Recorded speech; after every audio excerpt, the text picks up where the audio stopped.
Dans certaines régions de la Côte d'Ivoire, les pratiques du mariage précoce demeurent encore. Pourtant, elles ont des conséquences néfastes. La jeune fille qui fait un enfant constitue un problème pour elle-même et pour sa famille parce qu'elle n'a pas fini de se développer. Les petites filles à l'âge de 14 ans, 13 ans, 15 ans, accouchement, ça nous fatigue. Il y a d'autres même qui décident même dans ça même. Ces pratiques sociales s'accentuent sous une autre forme dans la région de Kong avec les jeunes d'aujourd'hui, au point que leurs géniteurs sont devenus impuissants. Ici, il y a souvent des mariages groupés. Entre ces mariages groupés, les mariages précoces, qui se font toujours avec le consentement des parents.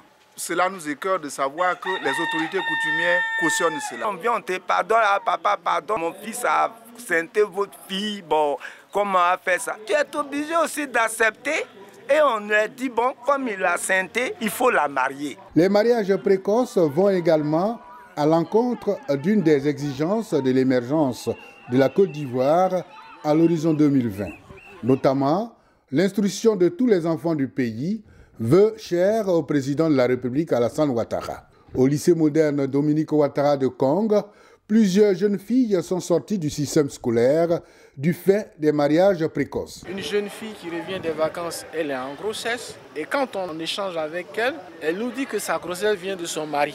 Non, lui, ça ne le gêne pas. Lui, il fait son devoir de mari. C'est tout à fait contraire à nous, nos objectifs. Interpellées par la situation, les autorités locales sollicitent l'appui des partenaires du pays pour la sensibilisation des leaders communautaires et des guides religieux. La rencontre animée par les responsables du bureau local de l'UNFPE de Bouaké répond donc à cette préoccupation.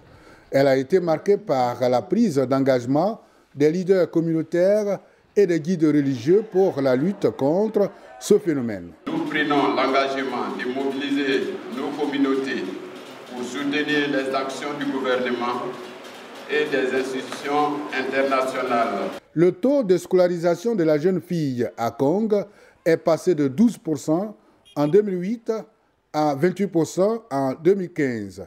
Il y a eu un effort, certes, mais les sensibilisations doivent se multiplier encore.